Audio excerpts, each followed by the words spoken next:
और समाजवादी पार्टी को कैसे मजबूत किया जाए उसका संदेश घर घर पहुंचाने का काम करेंगे। न केवल संदेश पहुंचाने का काम करेंगे बल्कि जो सवाल इनके सामने खड़े हैं, नौकरियों का कम होना, बेरोजगारी, महंगी पढ़ाई, शिक्षा का निजीकरण, शिक्षा के क्षेत्र में बड़े पैमाने पर सरकार का हस्तक्षेप और आज के समय पर जो सम्मानजनक नौकरी रोजगार मिलना चाहिए वो भी सरकार सम्मानजनक नौकरी रोजगार नहीं दे पा रही है, डिलीवरी बॉय बना दे रही है। जो लोग ये कहते थे कि सस्ती पढ़ाई कराएंगे, एजुकेशन को बेटर करेंगे, लेकिन निजीकरण के बहाने पढ़ाई लिखाई और रोजगार नौकरी हमारे पीडीए परिवार से दूर करते चले जा रहे हैं। जब निजीकरण होगा शिक्षा का, विदेशी यूनिवर्सिटीज आएंगी तो हमारे बच्चों की पढ़ाई भी बहुत महंगी हो जाएगी, वो पढ़ नहीं पाएंगे, उन्हें नौकरी रोजगार से दूर करने का ये साजिश षड्यंत्र चल रहा है। और साथियों ने यहां भी कहा कि जो काला चश्मा लगा करके आए थे वो उजाला नहीं देख सकते। जो काला चश्मा लगा करके आए थे वो उजाले से दूर हैं और उसी का परिणाम है कि आज उत्तर प्रदेश को जो $1 ट्रिलियन इकोनॉमी का सपना दिखाया जा रहा था, ना रोजगार है, ना नौकरी, ना इन्वेस्टमेंट है। जो इन्वेस्टमेंट की बात कही गई थी, इन्वेस्टमेंट में नहीं, अगर इन्वेस्टमेंट होता तो नौकरी रोजगार होते।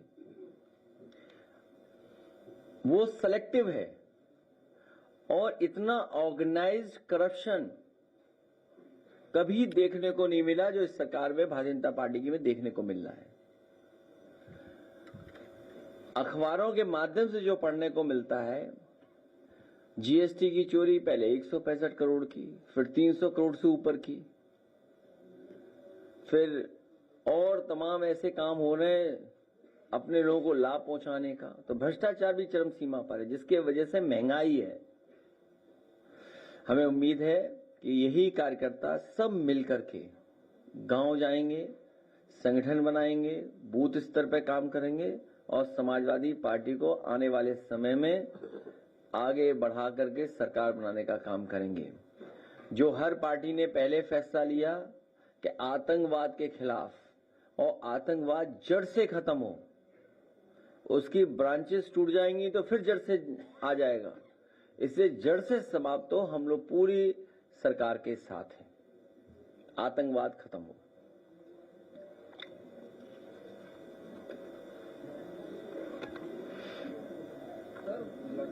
पुलिस की साइबर फ्रॉड का शिकार हो रही है और फर्जीवाड़ी जारी करके लोगों को गिरफ्तार करवाया जा रहा है, इस पर क्या कहते हैं? ये अनुपयोगी सरकार बनकर के आई है, अनुपयोगी। और अयोग्य सरकार है। जब डिजिटल की बात हुई तो साइबर क्राइम इतना क्यों बढ़ गया, या साइबर फ्रॉड क्यों बढ़ गया, या म्यूल अकाउंट्स क्यों इतने हो गए? आपको याद होगा देश की सबसे बड़ी बैंक ने एक अखबार में ऐड दिया था जिसमें एक गधा जेल के अंदर है, और जब आपत्ति हुई उस ऐड पर, उसके बाद से वो ऐड अभी तक नहीं आया। साइबर फ्रॉड में या जो इस तरह का क्राइम हो रहा है, यूपी नंबर 1 है। सबसे ज्यादा इस तरह का फ्रॉड यूपी में हो रहा है और सरकार हाथ पे हाथ रख करके बैठी हुई है। आए दिन लोगों से पैसा लूटा जा रहा है, कभी डॉक्टरों से, कभी आईएएस ऑफिसर से, कभी और पुलिस ऑफिसर से। कोई भी नहीं बचा पा रहा है। जो कम जानकार हैं उन पे भी हो रहा है, और जो जानकार हैं, पढ़े लिखे हैं, उनके साथ भी हो रहा है फ्रॉड, और सरकार कुछ नहीं कर पा रही। इसीलिए यूपी नंबर 1 है साइबर क्राइम में और साइबर फ्रॉड में। सर, जहां तक की शिक्षा की बात है तो जो सरकारी स्कूल है 1 से 5 तक की, उसमें जो बच्चे हैं लगातार जो एडमिशन हो रहे हैं प्राइवेट में हो रहे हैं, लेकिन सरकार ये नहीं सुनिश्चित कर पा रही है कि जो बच्चे सरकारी में नहीं एडमिशन हो पा रहे, क्योंकि ऐसे स्कूल है जिसमें 20 से 25 बच्चे हैं। इस बार चुनाव जो होगा वो होगा चुनाव योगी बनाम प्रतियोगी। जो पढ़े लिखे लोग हैं, जो रोजगार चाहते हैं, जो शिक्षा के क्षेत्र में बदलाव चाहते हैं, गुणवत्ता के साथ शिक्षा चाहते हैं, वो सभी इस सरकार को हटाने में लगेंगे। बिजली कर्मी लगातार प्रदर्शन कर रहे हैं और निजीकरण है उसको लेकर उनकी तमाम मांगे हैं, धरने पर बैठे रहते हैं। धिक्कार ऐसी सरकार पर जो सुनवाई न कर रही हो और निजीकरण में जा रहा हो। हमने इसीलिए कहा जब सब बेचा जा रहा है तो जब जेपीएनआईसी बेचें तो हम लोगों को भी जानकारी दे दें।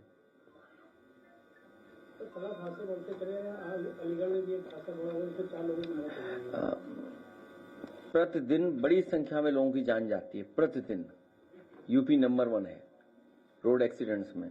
साउथ इंडियन जो स्टेट्स हैं उनमें से कुछ है, डेटा आता है जो डेटा कह रहा है। जो सुरक्षा को लेकर के और जो इंतजाम सरकार को करना चाहिए वो नहीं कर रही, जिसकी वजह से ये घटनाएं हो रही हैं। सरकार कई कारण बता सकती है, लेकिन सरकार की जिम्मेदारी बड़ी है कि इस तरह के रोड एक्सीडेंट्स न हो जिससे जान लोगों की न जाए। अखिलेश जी, पूर्वांचल की सबसे बड़ी और सस्ती मार्केट है वाराणसी की दाल मंडी। वहाँ 10,000 दुकानें हैं, करोड़ों का डेली का व्यापार है, लेकिन श्रद्धालुओं के परेशानी का हवाला देकर के 10,000 दुकानें तोड़ी जा रही हैं। हमारा डेलीगेशन मिला था उनसे, लीडर ओपोजिशन मिले थे। जो विकास विनाश की ओर ले जाए हम उसके पक्ष में नहीं है, उजाड़ दे हम उसके पक्ष में नहीं है। कुछ लोगों के हाथ में ही विनाशकारी रेखा है, उनसे सावधान रहें।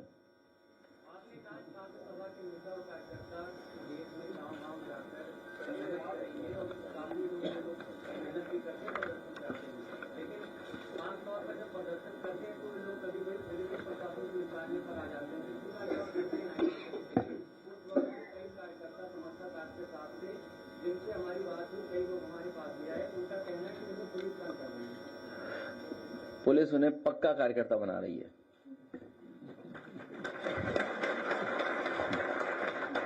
वो जीवन भर समाजवादी रहेंगे। अब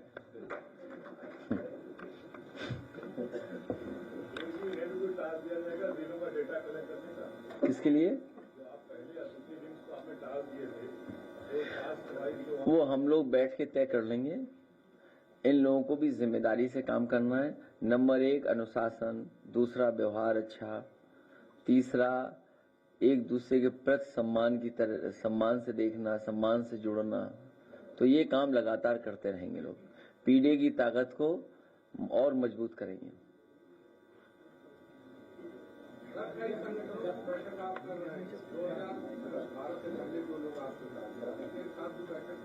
किसके साथ?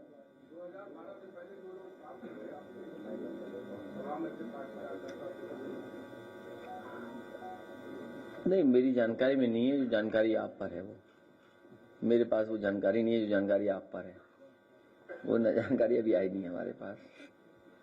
लेकिन सुनने में आ रहा है कि कुछ मंत्री लोग सरकार के खिलाफ बहुत बुरा भला कहेंगे चुनाव आने के पास। उसी को मैनेज करने में लगी हुई बीजेपी। पाकिस्तान और हिंदुस्तान के बीच जो बात चल रहा है, जैसे जो हमले किए गए हैं, उसमें बीजेपी ने एक पोस्टर लगाया है, पुराना एक तस्वीर है उसमें, वो ये कहा गया था कि मोदी को बता देना। दूसरी तरफ एक महिला को खड़ा किया गया था और एक पुलिस बोल रहा है वो तस्वीर को लेकर मोदी को बता देगा। तो क्या कहेंगे आप? लगता है इस समय पोस्टर लगाया जाना चाहिए? बीजेपी ने पोस्ट किया है। नहीं, मेरी जानकारी में नहीं आया है। लेकिन इंडियन डेमोक्रेसी में और डेमोक्रेसी में जब ऑल पार्टी मीटिंग हो उसमें ये बातें हम लोग सुझाव के तौर पे रख देंगे कि इतनी बड़ी जो महत्वपूर्ण योजना बना रही है भारत सरकार, कोई भी पॉलिटिकल लाभ किसी दल को नहीं लेना चाहिए और किसी इवेंट को पॉलिटिकल इवेंट नहीं बनने देना चाहिए। क्योंकि आतंकवाद खत्म हो, हमारी सीमाएं सुरक्षित हों और हमारी फौज का मनोबल बढ़े। सबसे बहादुर फौज है हमारी और दुनिया में इतनी कठिन परिस्थितियों में बहुत कम देश की फौजें होंगी जो काम करती होंगी। कहाँ सियाचिन जहाँ -डिग्री का टेम्परेचर और कहाँ +50 -50 में काम करते हैं जो लोग। तो इन कठिन परिस्थितियों में फौज जो काम कर रही हो और इस समय जिस तरह की चीजें हो रही हैं, उस समय हम सब लोगों को फौज का साथ और जो सरकार फैसला ले रही है उसके साथ।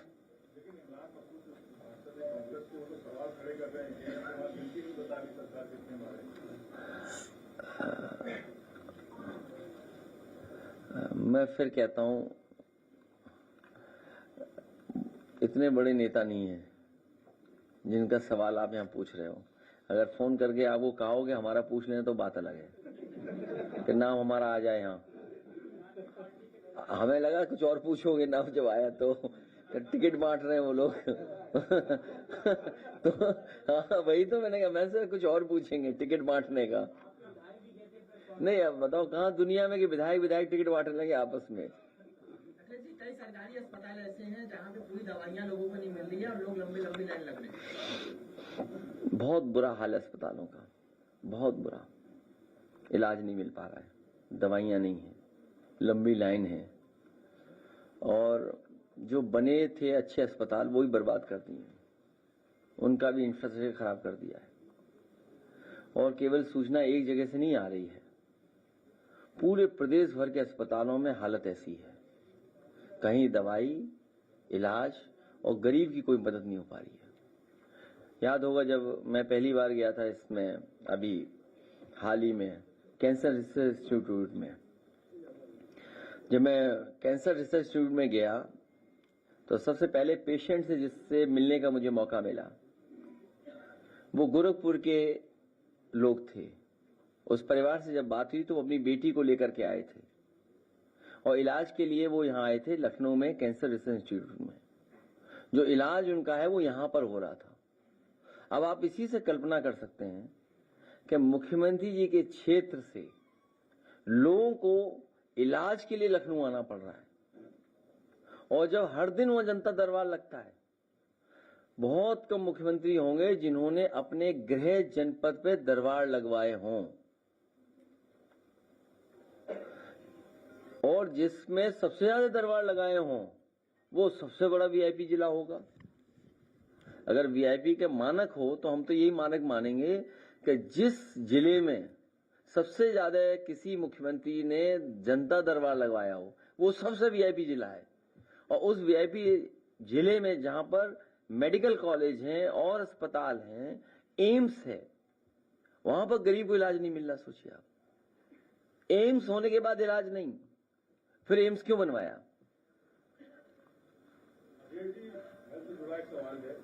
लखनऊ में जो कल्याण सिंह कैंसर इंस्टीट्यूट बनाया गया है, वहाँ पर पेट स्कैन मशीन नहीं है, जबकि कैंसर के इलाज में शुरुआती पेट स्कैन वो समाजवादियों का बनाया हुआ कैंसर इंस्टीट्यूट है, भारतीय जनता पार्टी ने केवल नाम बदल दिया है। और जितना उसको बन जाना चाहिए था वो नहीं बनने दिया।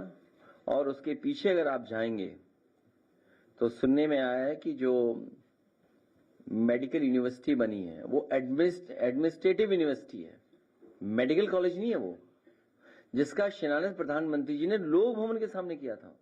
हालांकि वो बटेश्वर में बनना चाहिए था, बटेश्वर में नहीं बना, वो बना समाजवादी लोगों के जो इंफ्रास्ट्रक्चर का प्रोजेक्ट बन रहा था उसकी बची हुई जमीन को बदल करके नक्शे पर उन्होंने वो मेडिकल यूनिवर्सिटी बनाई, अटल बिहारी वाजपेयी मेडिकल यूनिवर्सिटी। वो एडमिनिस्ट्रेटिव यूनिवर्सिटी है, वहां मेडिकल कॉलेज नहीं है। मेडिकल यूनिवर्सिटी तो बस इलाज नहीं हो रहा वहां। तो आप इसी से कल्पना कर सकते हो स्वास्थ्य का क्या हाल है। आप लोग उस पेट स्कैन मशीन को धंधे के तौर पर दे सकते हैं वहाँ पे? सबसे पहले तुम दो 1 लाख रुपए, बातें कर रहे बेमतलब की जेब में नहीं पैसा, 2 रुपए बोले चंदा दे दो सब लोग। ये क्या बात हुई? चलो 1 लाख दो तुम, हम देंगे 2 लाख सब लोग मिल करके। अरे भाई हम कह रहे सरकार बदलो। मेडिकल वाला लगाइए, वो एड लगाइए, दिखाओ इनको, दिखाइए मेडिकल वाला एड। अरे चाहे जितने किया है तो हमारी जिम्मेदारी थोड़ी है, वो तो सरकार की जिम्मेदारी है। अच्छा बताओ, सरकार गमले लगा रही करोड़ों रुपए के, हाँ, और बहुत से ऐसे खर्चे सरकार कर रही है। होर्डिंग लगा रही है, होर्डिंग का तो फिर करप्शन है, वो तो जानते हो आप भी। वो तो लगती 10 है, बिल होते हैं 100 का है। नहीं, देखिए बिल 100 का, लगती 1। अब आप हिसाब लगा लो उसी से। ऐड आया, लाइट बंद करो, ऐड दिखाइए। खुद ही बीमार लग रहा है, न डॉक्टर है, न दवाई, न सुई, न जांच है। सुबह से दोपहर। भैया डॉक्टर कब आएगा? लगता है सरकार बदलेगी तभी डॉक्टर आएगा। सरकार में गरीबों की मदद करने वाली सरकार वापस आएगी और सबको सेहत मिलेगी। जिनका काम आज भी है, 27 में बनाएंगे उनकी सरकार। अपना भविष्य खुद बनाएंगे, किसी के बहकावे में नहीं आएंगे, सबको समझाएंगे। एकजुट होकर 27 में अपनी सरकार बनाएंगे, मतलब पीडीए सरकार लाएंगे। अपनी सरकार बनाएंगे, अपनी सरकार बनाएंगे। ये पत्रकार समझ नहीं पाए, दोबारा दिखाओ इन्हें। दोबारा नहीं समझ पाए, ऐड कहाँ समझ पाए। ये अस्पताल तो हमें खुद ही बीमार लग रहा है, न डॉक्टर है, न दवाई, न सुई, न जांच है। सुबह से दोपहर। भैया डॉक्टर कब आएगा? लगता है सरकार बदलेगी तभी डॉक्टर आएगा। सरकार का इलाज नहीं करना ही होगा।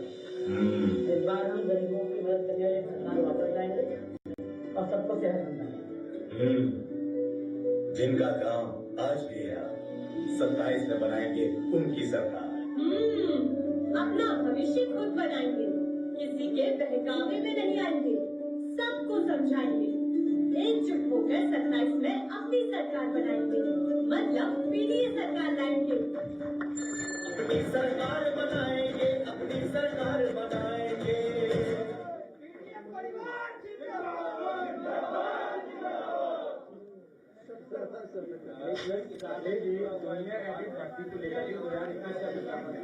तमाम जो अभ्यर्थी हैं वो झारखंड शिक्षा निदेशालय पे 4 दिन से बैठे हुए हैं। आपके माननीय विधायक जी ने सदन में भी सवाल उठाया था, लेकिन वो आज भी आरक्षण को लेकर के आधिकारिक टालम टोल कर रहे हैं और वो लगातार धरने बैठे हुए हैं। नौकरी और आरक्षण बीजेपी के एजेंडे में नहीं है।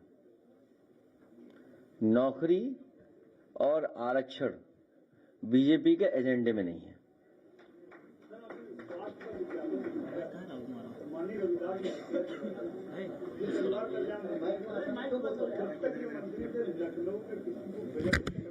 जनता से जान करा के हॉस्पिटलों को दिया करते थे। सामने मुझे कहना चाहिए संविधान व्यवस्था की जब मंत्री नहीं है, बहुत इन्होंने जनता से दान कराया। आपकी बात मैंने मान ली।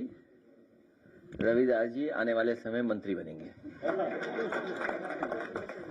भाई बात मान ली आपकी। अभी तो बना ही नहीं सकते, अभी तो हटाना है हमें। रविदास जी ठीक है, कहाँ हो? सुन लिया? ठीक है। हाँ हाँ, उन्हें क्या परेशानी है? उन्हें क्यों गर्मी लग रही है? भाई इंडोर बैठक क्यों नहीं करें हम? उनकी कहाँ हो रही है बैठक? धूप में? उनकी बैठकें कहाँ हो रही हैं? ऐसा है, आपको पता होगा, एक यहां से भगाए गए थे उनके प्रभारी, वो डर के दोबारा उन्हें बुला लिया गया है। वो भी इंडोर कर रहे हैं मीटिंग। नहीं कर रहे इंडोर? अरे लो, तुम्हें नहीं पता? इतना अनुभव है तुम्हें, चेहरे से दिख रहा बहुत अनुभव है। अब आप सोचो, पता करना, इंडोर मीटिंग हो रही है। 1 नेशन 1 इलेक्शन।